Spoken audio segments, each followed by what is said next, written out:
प्रिय श्रोताओं, स्वागत है आपका एक ऐसे प्रेरक और दिव्य प्रवचन में जो आपके सोचने के तरीके को बदल सकता है और आपके जीवन को नई दिशा दे सकता है। आज हम सुनेंगे परम पूज्य परमहंस योगानंद जी का एक अमूल्य संदेश जो हमें भाग्य के गहरे रहस्य को समझने और अपने जीवन को सकारात्मक रूप से बदलने की प्रेरणा देता है।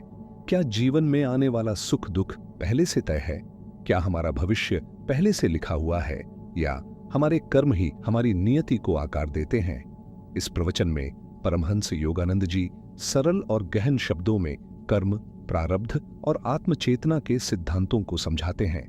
वे हमें बताते हैं कि कैसे हम अपने विचारों, आदतों और जीवन शैली के माध्यम से अपने भाग्य को नया रूप दे सकते हैं।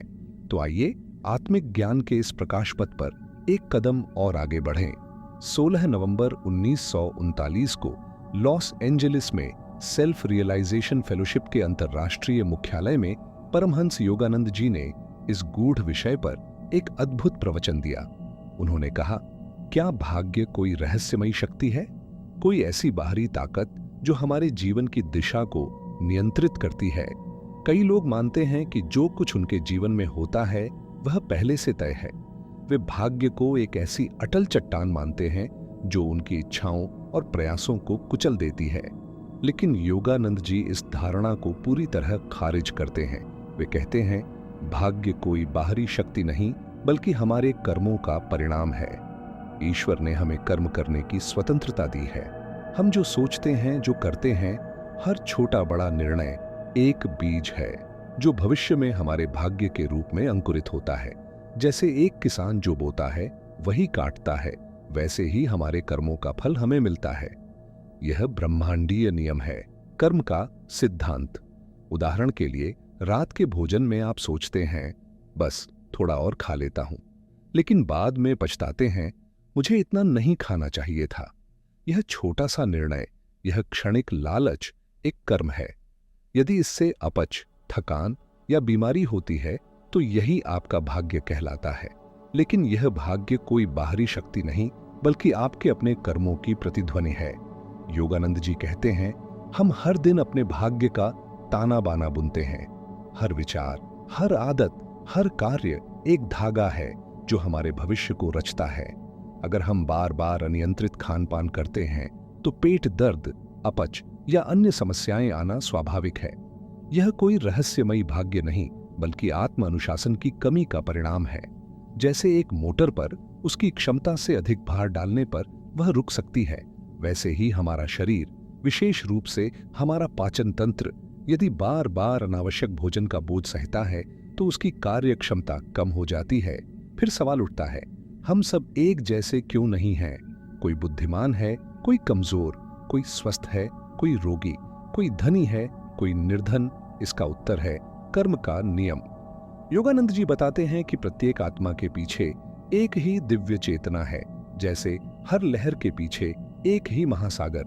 ईश्वर ने हमें अपनी छवि में बनाया, समान स्वतंत्रता दी। फिर यह भिन्नता क्यों? कारण है हमारी अपनी पसंद और कर्म। हमने अपनी स्वतंत्र इच्छा से जो बीज बोए वही हमारे भाग्य के रूप में फलित हो रहे हैं। रोग, असफलता या रिश्तों की उलझने, ये सब अचानक नहीं आते। ये हमारे पिछले कर्मों के बीज हैं जो समय आने पर अंकुरित होते हैं। चाहे इस जन्म में बोए गए हों या पिछले जन्मों में, ये कर्म हमारे अनुभवों के रूप में सामने आते हैं। लेकिन यहाँ सबसे सुंदर सत्य यह है, आप अपने भाग्य के निर्माता हैं। योगानंद जी कहते हैं, भाग्य कोई अंतिम सत्य नहीं, यह आपके कर्मों की छाया है।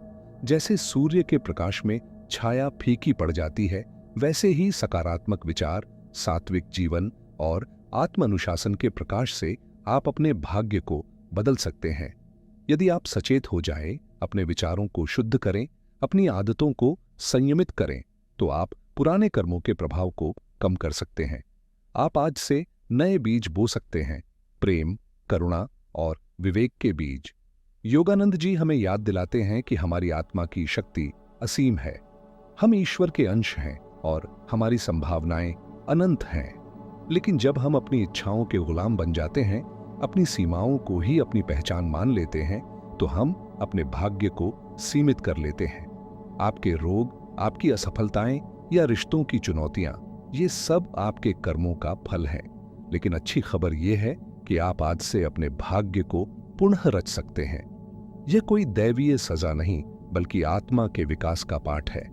यदि आप जागरूक होकर जीना शुरू करें, अपने विचारों को सकारात्मक बनाएं, अपनी आदतों को संयमित करें और अपने कर्मों को पवित्र करें, तो आप न केवल अपने भाग्य को बदल सकते हैं, बल्कि ईश्वर की चेतना से एकाकार होकर अपने जीवन को आनंद और शांति से भर सकते हैं।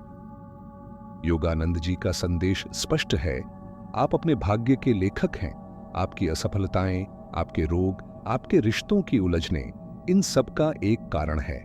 ये या तो इस जन्म के कर्मों का फल है या पिछले जन्मों की अवशिष्ट प्रतिक्रियाएं जो समय आने पर आपके सामने आती हैं। लेकिन यदि आप अपने भीतर झांकने, अपने विचारों और कर्मों को शुद्ध करने के लिए तैयार हैं, तो आप इन पूर्व निर्धारित भाग्यों को भी बदल सकते हैं। ईश्वर ने हमें अपनी छवि में बनाया है। हम सब में वही दिव्य शक्ति है। फिर भी हम एक जैसे क्यों नहीं हैं? कोई शांत है, कोई क्रोधी, कोई संयमी है, कोई इच्छाओं का गुलाम। यह सब हमारी अपनी पसंद का परिणाम है। यदि आप बार बार क्रोध करते हैं, अनियंत्रित खान-पान करते हैं या नकारात्मक विचारों में डूबे रहते हैं, तो ये आपके कर्म हैं जो आपके भाग्य को आकार देते हैं।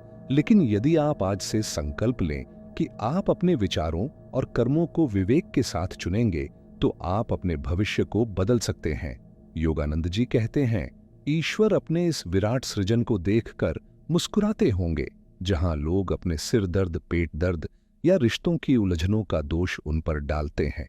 लेकिन सच्चाई यह है कि ये सब हमारे अपने कर्मों का फल है। यदि आप आज किसी रोग से पीड़ित हैं, किसी आर्थिक संकट से जूझ रहे हैं या भावनात्मक रूप से हताश हैं, तो ईश्वर को दोष न दें, न ही परिस्थितियों को। आपने ही कभी न कभी उन कारणों की रचना की थी। अब वही कर्म आपके अनुभव में लौट रहे हैं। लेकिन शुभ समाचार यह है, आप आज से अपने भाग्य को बदल सकते हैं। संकल्प लें कि आप अपने कर्मों, विचारों और जीवन शैली को पवित्र बनाएंगे। यही आत्मज्ञान है कि आप अपने अतीत के लेखक और भविष्य के निर्माता हैं। प्रिय श्रोताओं, अब निर्णय आपका है। क्या आप अपने अतीत को दोहराना चाहते हैं या आज से अपने भविष्य का सृजन करना चाहते हैं? अपने भीतर यह संकल्प लें, मैं ईश्वर की संतान हूं। मैं अपने विचारों, कर्मों और प्रेम से अपने भाग्य को पुनः रचूंगा। यही है आत्मनिर्माण का मार्ग। यही है ईश्वर प्राप्ति की शुरुआत। आपके भीतर अनंत संभावनाएं हैं। बस स्वयं पर विश्वास करें और ईश्वर पर पूर्ण आस्था रखें। इस प्रेरक प्रवचन का सार अपने हृदय में संजोए, अपनी आत्मा को जागृत करें और अपने जीवन को एक नई दिशा दें। शांति, प्रेम और ईश्वर की चेतना आपके साथ सदा बनी रहे। धन्यवाद। हरि AUM तत्सत AUM शांति।